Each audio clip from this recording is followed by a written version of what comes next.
Welcome everyone to the episode of Esprit Talks from CSP, a platform where we all live, love, and learn psychology. I'm your host Jatin Kumar, and today we'll be talking about therapy and mental health. And for our episode, we have Sanchi Arora, a distinguished clinical psychologist who positively impacted many lives. Welcome, ma'am. Thank you so much for having me here. Right. So to start off, could you give a background of your education? Your path to success. Absolutely. So basically, I started my journey of reading and studying psychology back in 11th grade when one of my subjects in the humanities stream was psychology. Back then, I had no such vision or dream to pursue psychology, but I guess with more, reading and learning, I really got, encouraged to pursue it further. And that's when I pursued bachelor's and majors in psychology from University of Mumbai. Going forward, I also did internship at that point in Parkinson's NGO, where I actually was very privileged to get experience to just actually be with the patients who are suffering with Parkinson's. I used to get a chance to talk to their families. Of course, I had no idea about counseling and therapy back then, but I was just doing my best to provide them any support I could. Being a student, I used to visit their homes. I used to talk to their families and provide them any support that I could at my in my capacity. But that was the very first step and milestone in my life when I thought that I really want to do something on these lines. And going forward, I pursued my master's in clinical psychology from Christ University, Bangalore. And finally, I mean, post that course, I was planning to start my practice or start working.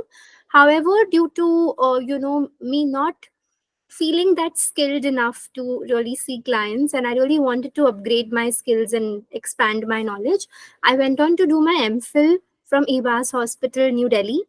And after that, yes, I started collaborating with mental health organizations as consultants. Slowly and gradually, 6 months down the line, I thought that why not open my own practice as well, since I'd gotten some experience of the hospital, of working with these organizations. So right, three and a half years ago, I opened my practice, and here I am running Therapy by Sachi. During the course of this practice, I started training young students, mental health aspirants, to pursue and guide them in their career. So that's what the journey has looked like. That's great. I've seen your platform, and it's very inspirational to see how you've conducted workshops for many students, and you've also included your practice in your platform. And I have to say that in the beginning, when you help people with Parkinson's, um, I think that helped you develop a bit empathy for people, and that is a major skill, even if you didn't know much about counseling psychology back then. Absolutely, absolutely. That in itself was a big turning point for me because I wasn't very passionate about psychology. Of course, reading about it was always interesting and nice to read and things, but I think that was the very first experience and exposure I had in the practical world. And you're right, that's when I thought that there is no going back from here. Right. Also, were there any major or similar events or mentors that significantly influenced your practice, your interest in the field? Yes, absolutely. I think, of course, in Christ University, I had a lot of professors. There was a professor I used to work very closely with who was my research supervisor because we were doing a thesis in the master's field. So I've often seen him juggling between a lot of roles. He was a teacher and he was also running a clinic by the side. He was pursuing his own PhD back then, and he was also guiding us. So, because I worked so closely with him, his research journey has been very close to me. He used to often discuss a lot of cases that he used to see in his clinic. So he's definitely been a very inspirational figure in my life. He made me like research, which I thought was the most unimaginable thing that could happen. His case discussions still stay with me. Sometimes I use his cases to teach my students even today because that made such an impact, and that actually gave me an idea of how to do therapy and how he handles his clients. And secondly, in EBAS hospital, my professor, Dr. Vibha Sharma, she still happens to be my mentor. She still happens to be my co-guide and co-supervisor currently as I'm pursuing my PhD in psychology. So she has been my guide since my MPhil journey, and I think she's more than a mentor or a, like a support system or a guide to me. She's almost like my second mother. Like, I can really reach out to her for anything. That's the kind of comfort we share. She was also my research guide. So I've learned a lot about therapy. I've learned a lot about the profession from her. Most importantly, I've learned a lot about life from her because, like I said, she was more than just a professor. So she has also been quite an inspiration. I've seen her, I've observed her therapy sessions with her clients as a part of my learning process. So yeah, it's been these two figures can really be quite, two people I really look up to even today. Right. I'm sure mentors are very important in the field, and I imagine there must have been many challenges too during your journey. So, could you tell us some of the common hurdles you faced back then? Oh, absolutely. I think to begin with, me deciding to take humanities was the biggest hurdle. Although my parents have been very supportive, I would like to give them that credit that they were very supportive. But I think everybody around the family was like, oh, and I was good at academics, so my 10th board results definitely, according to them, meant for science and not arts. But then I took that, so that was the biggest hurdle. But like I said, with my dad taking a stand and everything, I finally got into it. There were a lot of comments I used to hear that, what will she do with humanities? Kuch nahi karegi. She'll be the only one in the class. There'll hardly be 5, 10 students. What will she do with this? And I don't think she's going to make a good career out of this. So these were the comments I heard, which often demotivated me clearly because it was very early. I also did not imagine myself to be a psychologist then. So with a very unclear vision, these comments often made me dive to. I remember there was a phase in my 10th, 11th, 12th grade. I was actually thinking that I can just go with economics because economics was also one of the subjects in humanities. So I was always like, okay, maybe economics has more scope. I'll go that. So yeah, there was that where to begin with. Secondly, I would also want to tell you this is something that I've very recently been noticing that it's post COVID that the scope of psychology and mental health has increased in the field. The scope was not very high prior to COVID, it was just there.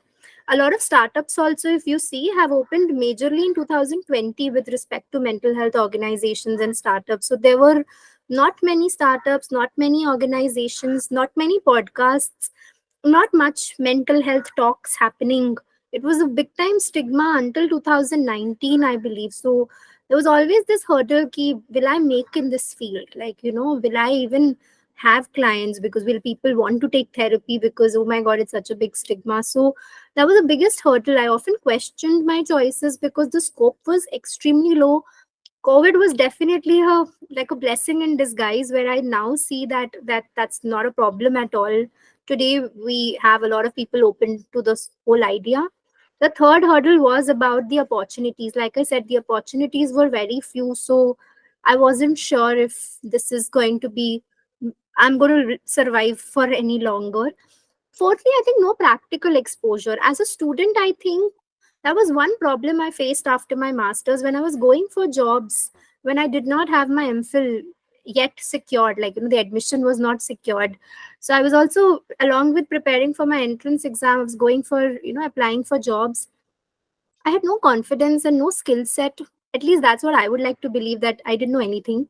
So I wasn't confident because I believe that looking back, I believe that I had done almost 10 internships over the course of bachelor's and master's, but despite that, I never got a chance to feel like I have the skill set. So practical exposure, even despite the internships, fell short because they did not allow us to have a direct contact with the client as such.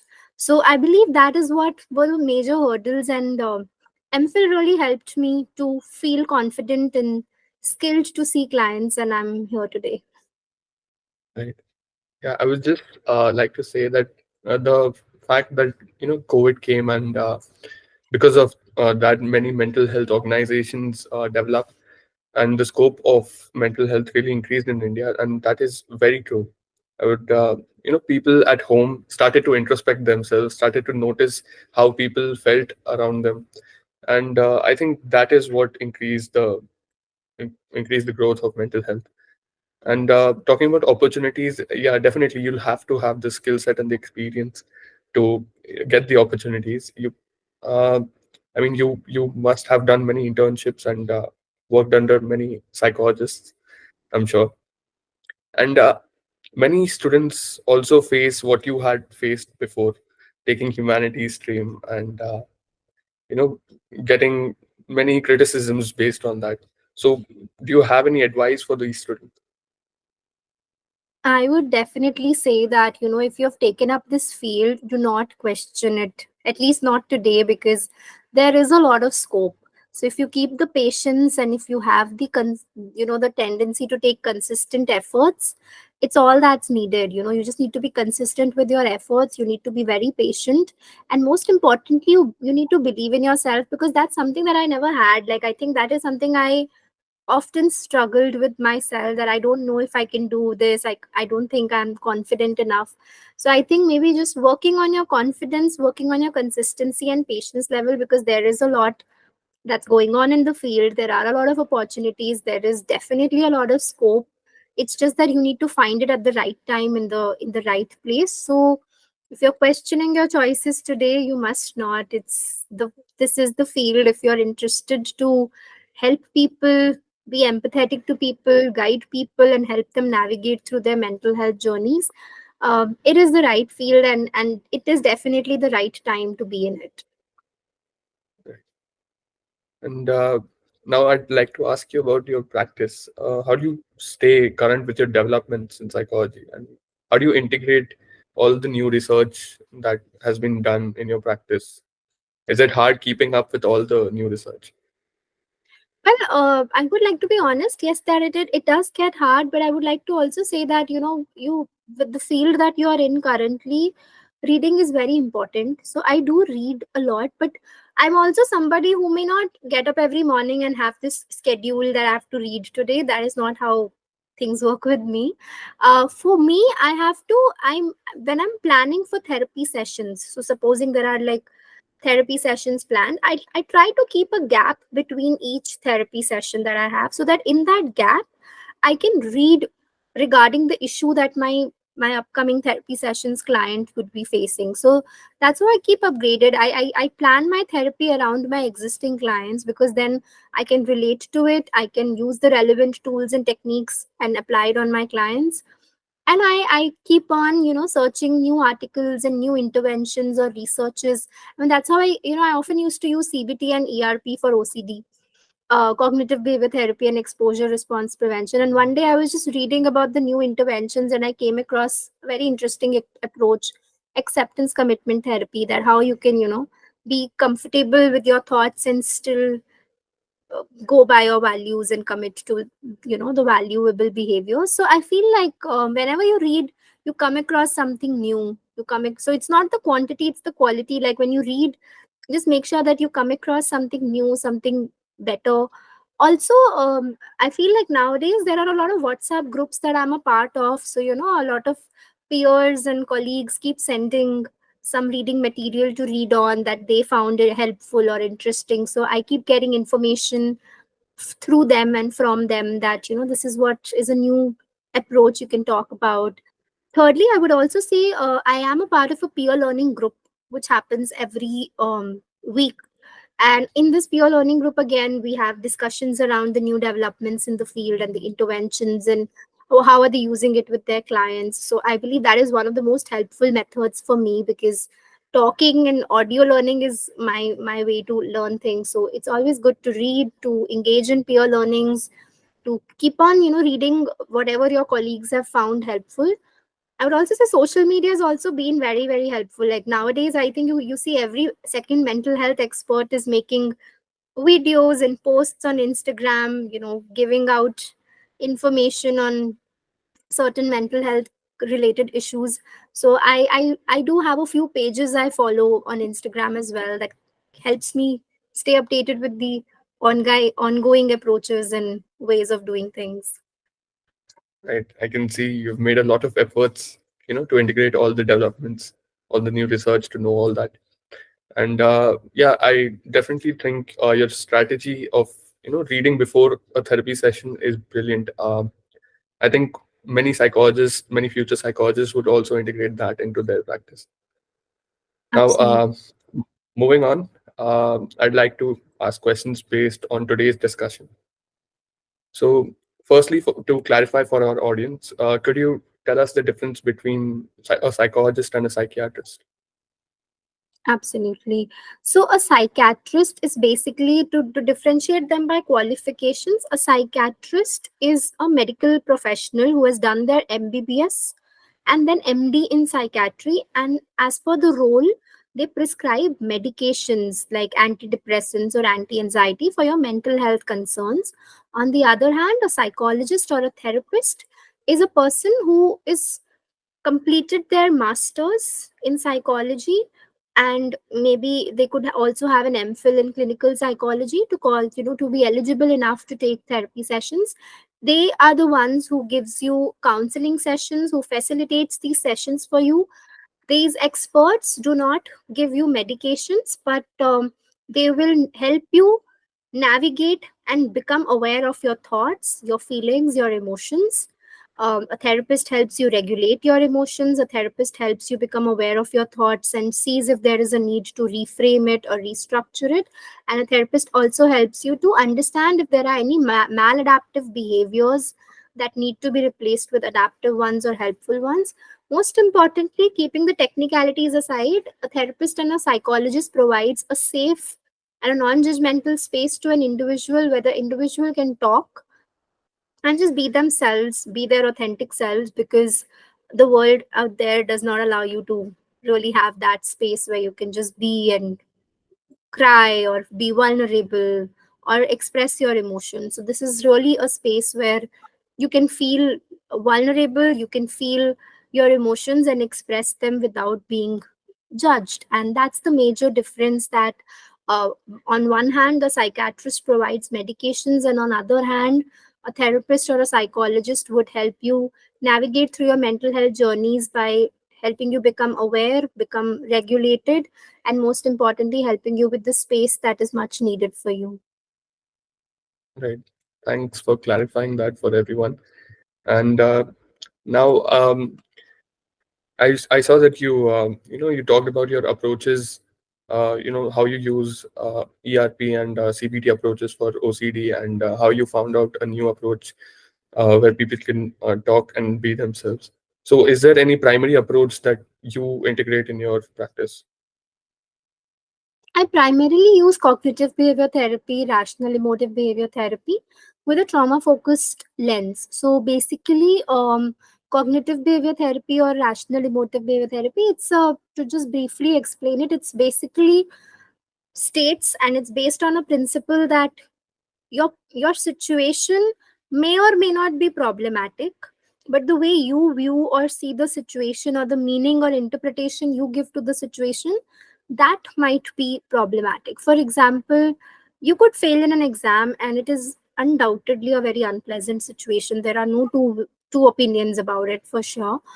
But when you call yourself a failure, or if it affects the way you see yourself, oh, I am a failure, or if it affects the way you see your future, that my future is hopeless because I failed in an exam, that is where we need to make a change. And CBT or REBT helps you make that change, that by restructuring or reframing this thought, that are you really a failure because you failed in an exam? Are you really a winner because you passed in an exam? Like, does that really define who you are in terms of a failure or a winner? Or do you really think one exam can define and determine your future? So basically, CBT helps people to view their situations differently by restructuring these thoughts and saying that, okay, I may have failed an exam and it's very disappointing, but that does not necessarily make me a failure. It just means that I need to work harder next time. And so CBT, as you can see, is not promoting positive thoughts. A lot of people have complaints about CBT, like how can you think positive when something bad has happened? No, we are not promoting any positive thinking here. We are generally saying that be realistic with respect to what you're thinking. It can be a sad thought, but it needs to be a healthy thought at the end of the day, which is in touch with reality. And when I say trauma focused, it's basically a lot of people are finding it very difficult to be in the present because they've had a difficult past. So helping them be more in the present, helping them move on and navigate through their trauma by helping them process their emotions, and helping them regulate their emotions while they are in the present. That's where the trauma focused lens falls in. If you ask me, most of my therapy sessions use very eclectic approaches, but these are my predominant approaches that I go for. Right. And what would you say led you to choose these approaches? Because I would say that a lot of times when I learned about therapy, I learned it in a very basic layman language. And this is something, again, I received that from IBAS. That when we used to take therapy sessions, there was always a doubt. Am I doing the right thing? Am I saying the right thing to my client? Did I say something wrong? Just like general, when you're a beginner, that's the kind of questions you come up with. And the professor I was talking about, who's been a great mentor to me, he said, don't be scared about, she told me and the other students once, don't be scared about taking therapy. It's just three things. You have to help them with their thoughts, with their feelings, and with their behaviors. So if you think that their thoughts, their behaviors, or their feelings are not in line with their goals or with their reality, then changing that or encouraging them to change that, or at least helping them to become aware of that, is your job. Them changing it or not changing it is not something that you need to do, but it's about helping them become more aware. So I felt like at that point I was certified in CBT REBT, and it kind of stuck with me that that's true. And as per the research also, CBT and REBT are quite evidence based approaches that go with a lot of mental health concerns. So that's one of the reasons why I chose this, because it helped me to fulfill what my professor also had told me, and it actually helped me to understand that, okay, I can really identify these three things for them and make them aware about it. Definitely. Thank you for telling us that. Now, I'm sure you must have heard many common misconceptions in therapy. You must have encountered many, misconceptions that your clients have, addressed. So, how do you explain to your clients? How do you address these misconceptions? I think one of the ways in which I address these misconceptions, one of the misconceptions that I really have with some of my clients, not all of them, that they want to heal in a single session. And I feel like they think that we have some like magical solution for them by the end of that hour, and that magical solution is going to solve all their problems with some. So that is like, I think they come with that unrealistic expectation that one session heals it all. So that is one thing I would want to tell everybody, that it doesn't work like that. I wish it worked like that, and I wish I had so much power in me, but I don't. And I would like everybody to know that therapy is a process, and it's a journey. And I think like it's a journey where you will keep learning about yourself, keep becoming aware of yourself. It's like going to the gym. You stop going to the gym, you gain the weight again, you lose the strength in your body that you had. So you cannot become thin, and you cannot lose 10 kilos in one gym session, or doing 2 hours gym cannot make you lose all the weight, right? So similarly, therapy also works just like gym. You have to go to it every day, or sorry, not every day, but every week, or at least once in 15 days, to ensure that you have a safe space. I often talk about therapy as a emotional laundry. I'm like, just like our clothes need to be rewashed and done laundry with again and again, similarly our emotions also need to be given a laundry once in a while to feel better.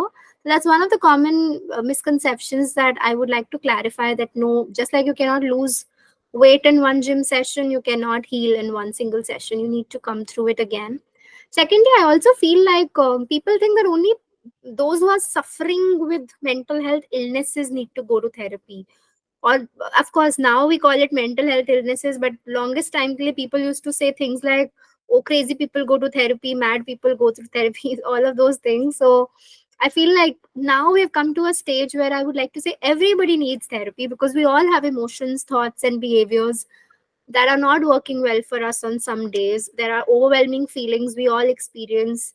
There are, low self-esteem issues that some of us experience. So, I mean, we all need a safe space at the end of the day where we can just spend that hour with a person who does not judge us and who makes us feel safe. That's the word. So everybody needs therapy. I believe that's another misconception, that only a certain category of people go to therapy. And thirdly, I would say that therapy is not just talking. I mean, a while ago I was talking about CBT, REBT, ACT. These are all evidence based approaches which have tools and techniques that we empower the clients with so that they can take charge of their mental health. So we are not just talking. Yes, talking and listening are very important components of therapy, but that's not it. Like, that's not our job only. We have to, at the end of the day, listen to you, understand your issue, formulate the case, make a plan, read about it, or give you tools and techniques that work best from you, from the most evidence based approaches. And yeah, I mean, these are the major misconceptions that I think I would want to clarify for people. Right. I'd just like to say that your analogy on emotional laundry and going to the gym, it was very accurate, and I suppose it helped many people over here, our audience. And that, yes, you are true. You have to be consistent in therapy, because just like gym, you will get all those emotions back. And secondly, I'd like to say that yeah, people should go to therapy, because everyone should go to therapy, because deep down everyone has some issues they aren't aware of, and even if they don't, I think it helps you open really well, and it helps you become a very free person. Absolutely. Now, how would you say you built trust and rapport with your client? Absolutely. So I would like to say that, there is, like I said, it's unique for every client. So there is no one fixed formula for it. But yeah, one thing that I've learned along the line is that you have to be very, very aware that it's a constant process that takes place over time. A lot of therapists, and especially beginner therapists, are under this belief that you only have to work on rapport building in the first 2, 3 sessions and then done. No, you have to constantly be with your client and walk with your client on their pathway. So it's very important that you understand your client's goals and needs. You understand that these needs and goals keep changing, and you be attentive to that, because therapy is a collaborative process. You are not in power because you are a therapist, or I am not in power because I'm more qualified than you in terms of mental health. I think therapy has to be more collaborative, where you need to constantly seek feedback from the client. That is the approach working for them? Are they getting any help? Are they feeling that they are achieving something out of it? So yes, being attentive to the goals, being attentive to their needs consistently, being available for your client whenever they have scheduled a session with you, um, and making sure that you are also making the process more collaborative for them, rather than just you being the person in power, because they know more about their concerns than you do. So it's always good to have that understanding, and never stop with the process. And like I said, I had this acronym that I generally keep in mind while building rapport: rich, RICH. R stands for respect. I always say that, owing to the fact somebody is a human, you need to just generally be respectful. It's not just for our profession, but everybody needs to be respected. Secondly, information. I feel like mental health issues are not visible to the eye. Fracture can be visible. Anything else, in any physical illness is visible. You have a swelling in the mouth, it's visible, but mental health is not. So a lot of uh, patients and clients are struggling to know what they are going through. What is wrong here? Like, something is wrong with the hormones, or something is wrong with my thoughts, or something is wrong with the people around me, my environment. They are very confused and unaware. So I think providing them with the right information is extremely important. C stands for being composed. I think as a therapist it's very important to stay regulated and composed. Sometimes their issues can also trigger us, but I feel like staying composed, because in your composure is what where the client also finds some calmness there.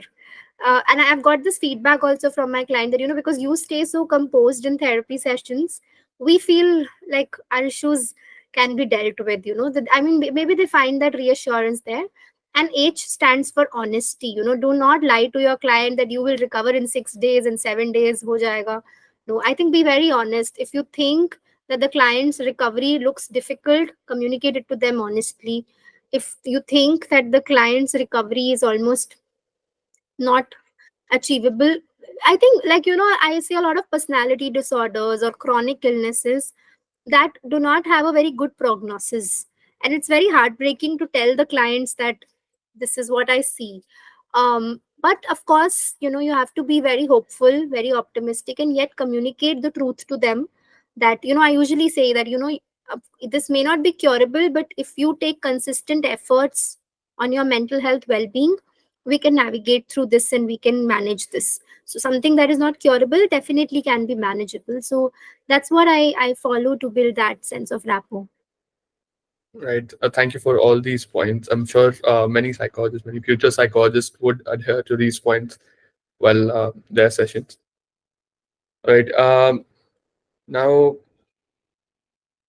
I wanted to ask how you build empathy during your sessions. You can build trust and rapport, but empathy is something you really need to indulge. You really have to be attentive to the client. Uh, so how do you build it? So the one thing that really helps me to build that empathy is through perspective. I think it's easy to say, put yourself in the other person's shoes, and that's what empathy is. But it's another thing to actually understand things from their perspective, because I also feel like as a therapist, I haven't been through a lot of problems that my clients have been through. Obviously, like, we don't, as a human being, we are not supposed to go through all those problems, and we do not get a chance to go through some of the problems that our clients go through. But I think it's about understanding that if they are in that position, how do I, learn from their perspective? Like, how do I see the situation from their perspective? So for example, if a 16-year-old teenager comes to me feeling extremely heartbroken over a breakup, maybe at this age I would probably say that it's going to be fine because we've all been through it. But I think I cannot say that to them. Like, I cannot be their mother and be like, don't cry over something so small, it'll be fine. You're just a teen, you'll grow up and you'll find your partner and soulmate. But I mean, so I think maybe from that you have to look at it from their perspective, that she's a 16-year-old girl who's just been heartbroken in a relationship, and how she sees that her world has been shattered, and how she sees that her first love did not turn out to be the way she imagined. So for her, it's a big deal. So I feel like understanding things from their perspective, not mine, helps me that with that empathy. Of course, having a non-judgmental attitude, because I feel like as humans we all judge at the end of the day, but you have to be very aware in therapy sessions that you have to not judge the client for the way things are going with them, because that's not in their control. Also, I feel like something that I've realized is that I may not understand their situation, because I also have my weaknesses and limitations. I may not understand all the situations. I mean, I may not understand what a person goes through after retirement at the age of 60, because I've not been there, and I think there's a long way for me to be there. So for me, I may not understand their situation, but I can understand their emotion, that how they would be feeling like they've spent almost 30 plus 40 plus years in working, and now suddenly, at 60 they don't have any work to do, so their identity could be going through a major change, and they could be feeling so lost and confused at this point ki, what do I do with my life now that I don't have work to wake up to? So I think I don't I have acknowledged this with myself. I don't understand some situations out there, but I do understand emotions, and if I can understand their emotion, then I can genuinely, be there for my client and validate their emotion, because at the end of the day, These clients are looking for validation, not solutions. Even I don't have solutions to their problems, but if I can understand their emotion and see things from their perspective, validation and communicating with the client becomes easier. Right. I would say as humans, all of us look for validations for our issues. And it was something great that you said that empathy is putting yourself in someone's shoes, and even if you can't, you get yourself to be in their emotional state so you can understand them well. That is something a therapist should well practice. Right. Now, as a therapist, how do you maintain your own mental well-being? I understand there are many stressful situations with clients, or as you said before. So, how do you maintain your well-being? I'd say, I mean, I call this a social detox. I think at the end of the day, I don't need humans around me. I always say this to my friends and my family members that at the end of the day, I need at least 1 hour to myself. And I call that like a social detox. I don't want to talk to anybody because I've heard so much, said so much, and I need that, sort of a break from social connections. I'll come back to my friends and family after I've had that hour. So definitely that 1 hour to myself is extremely important. I love working out. I'm not a fitness freak. I wouldn't want to call myself that, but I do this little 30-minute, 40-minute of exercise. And on days when I do it, I definitely feel better than on days when I'm not doing it. I also like to compartmentalize. I would like to say that I am not all into therapy. The reason why I got into training is also because I wanted to diversify my experience, because I thought that I don't think I'll be able to just take therapy for the rest of my life. Sometimes it can get overwhelming, especially in times when my own um mental health does not feel good. So I believe that I look after myself by engaging in different roles rather than sticking to one role, spending time with myself, working out, and of course connecting with people when I've had my detox of connecting with people. I love to connect with my family and friends. And yeah, I guess like just having time to yourself and your needs is extremely essential. Right. And finally, I'd like to ask you what your thoughts on Christ University, your experience in Christ University. What are your thoughts on, studying there and students considering to, get a degree there? Okay. I would say, like, when I was actually studying at Christ, of course, it wasn't very pleasing. I will be very honest, because clinical psychology, I had taken MSc clinical psychology. It was very, very, very, very rigorous. There were a lot of assignments, a lot of academic work, internships.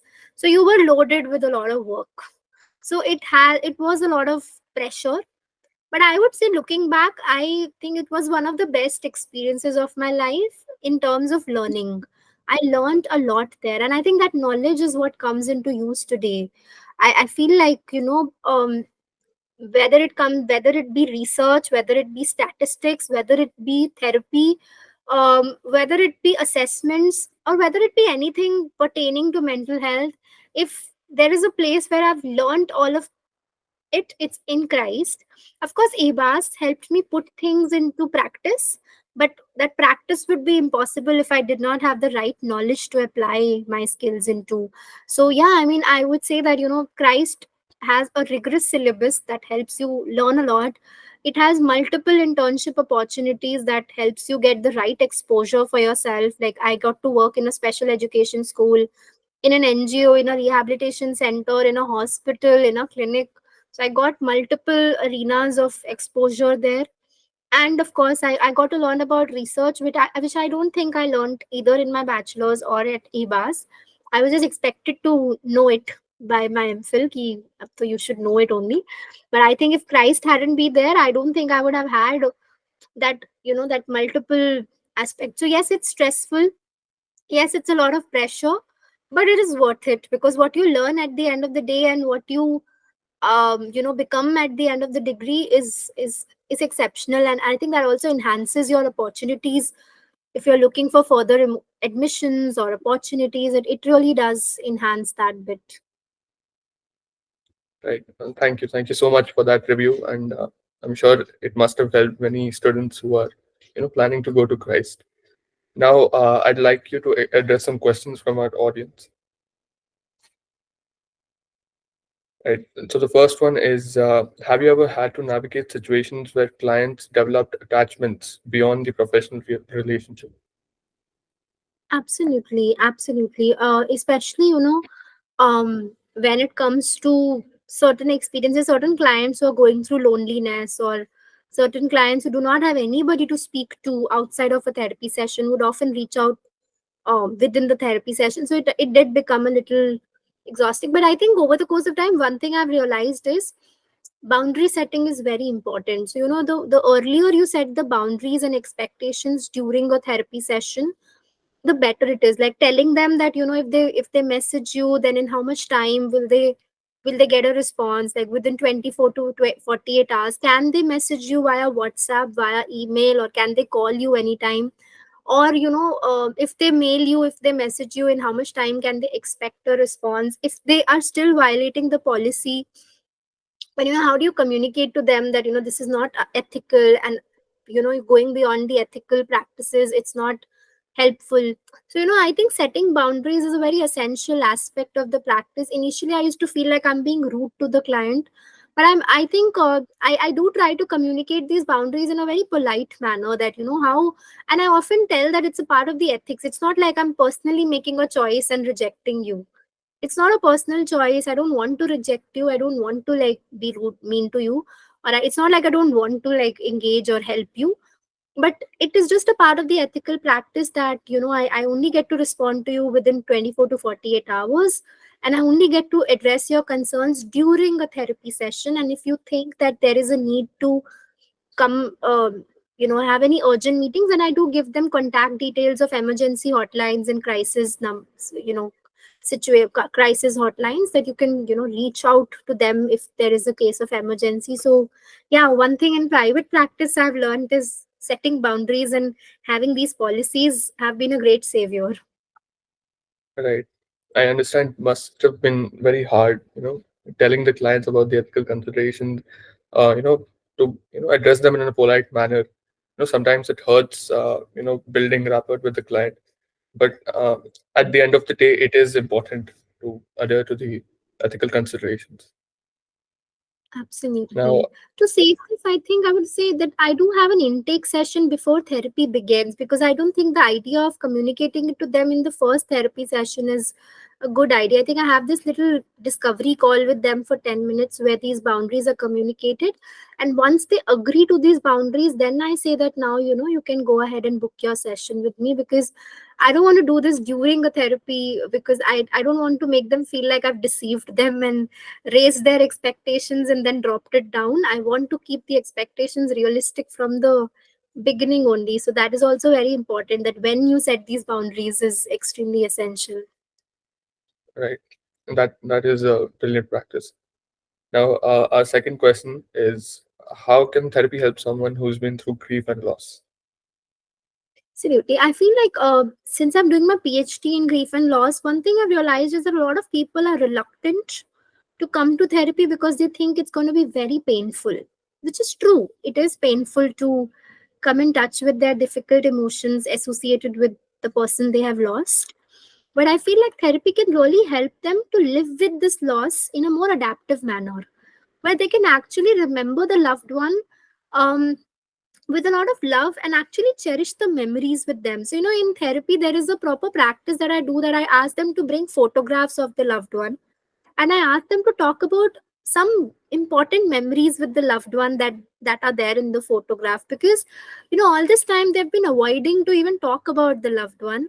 And I feel like it's very important that you sit with these photographs, talk about the loved one, and adapt to the loss.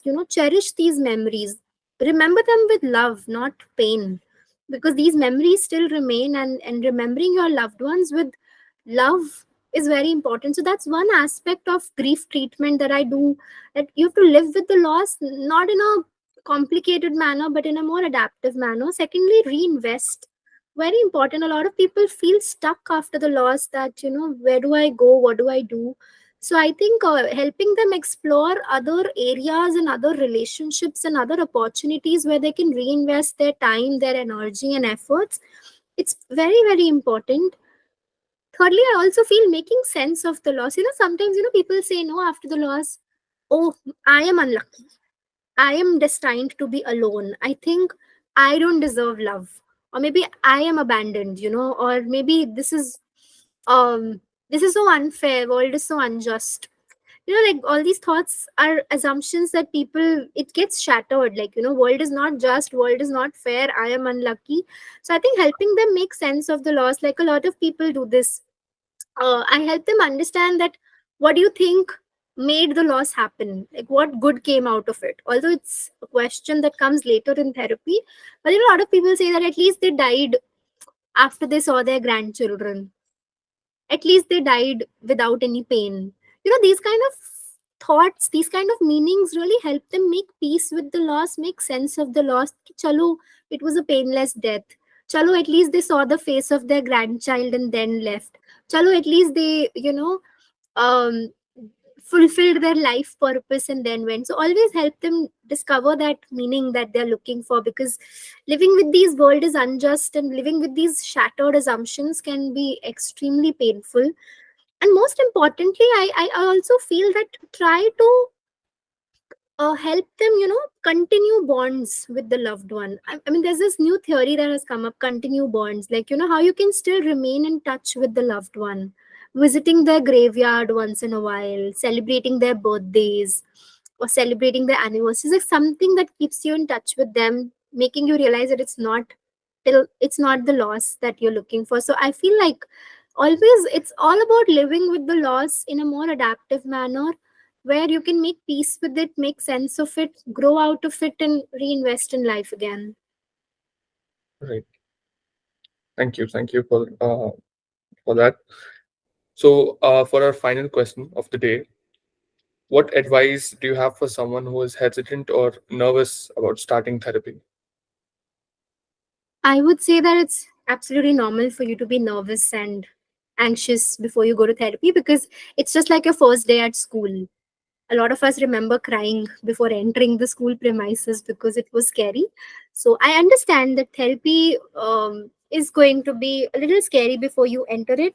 But I just want to tell you that it's one space that will let you be yourself. Like I said, it's a space where you can be yourself, your real authentic self, express your emotions as they occur. You're jealous, you can you can express that. You are anxious, you can express that. You're angry, you can express that. You can talk about your thoughts, your behaviors, your emotions as honestly as you can, and there's no therapist who's going to judge you or be biased towards you. And yes, this is going to be a space giving you a very realistic picture of therapy. Sometimes this space may not be the most comfortable, reason being that you will come across emotions that are painful, you will come across thoughts that are uncomfortable, and you will come across your behaviors that you may not like as well. So it's going to be a journey where some session you're going to feel like, yay, I've achieved it all and it's all success. And there are going to be some sessions where you will feel like, oh, I'm such a loser.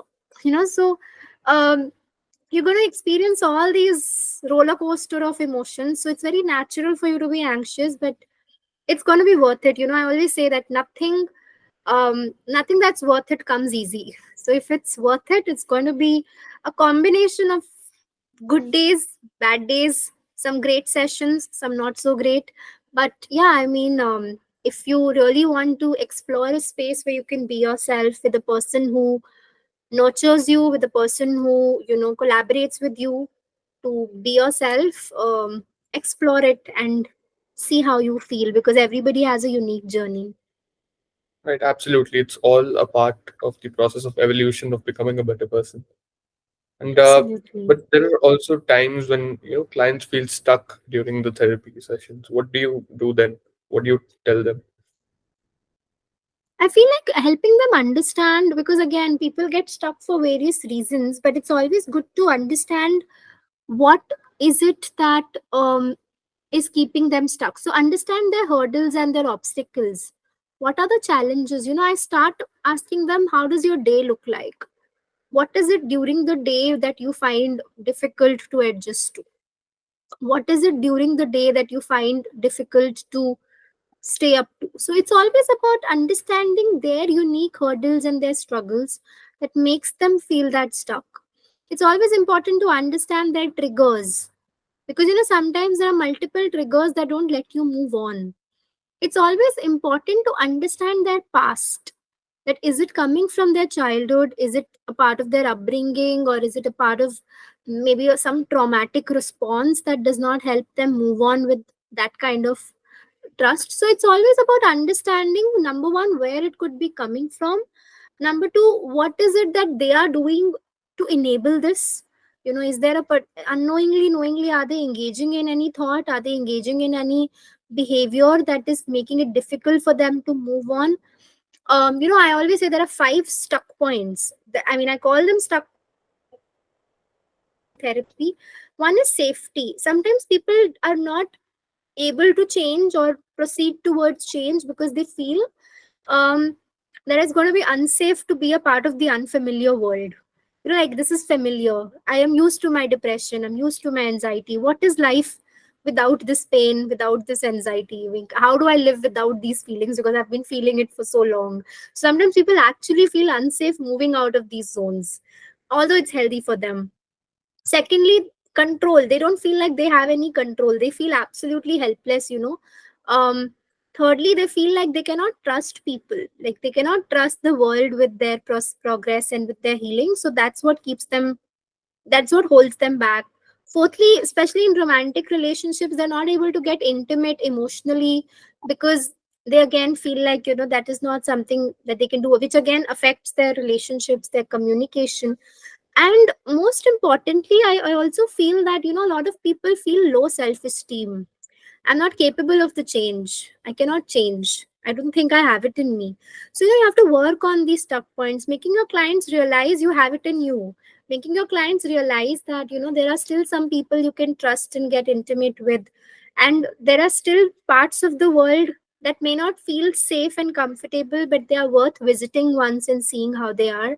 And you still have certain things in your control. So I think I do try to explore these stuck points with my clients to understand where it's coming from and what is it that they are going through to help with proceeding further.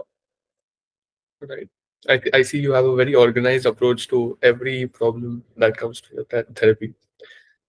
And finally, do you have any words of wisdom for all the students looking to be psychologists in the future?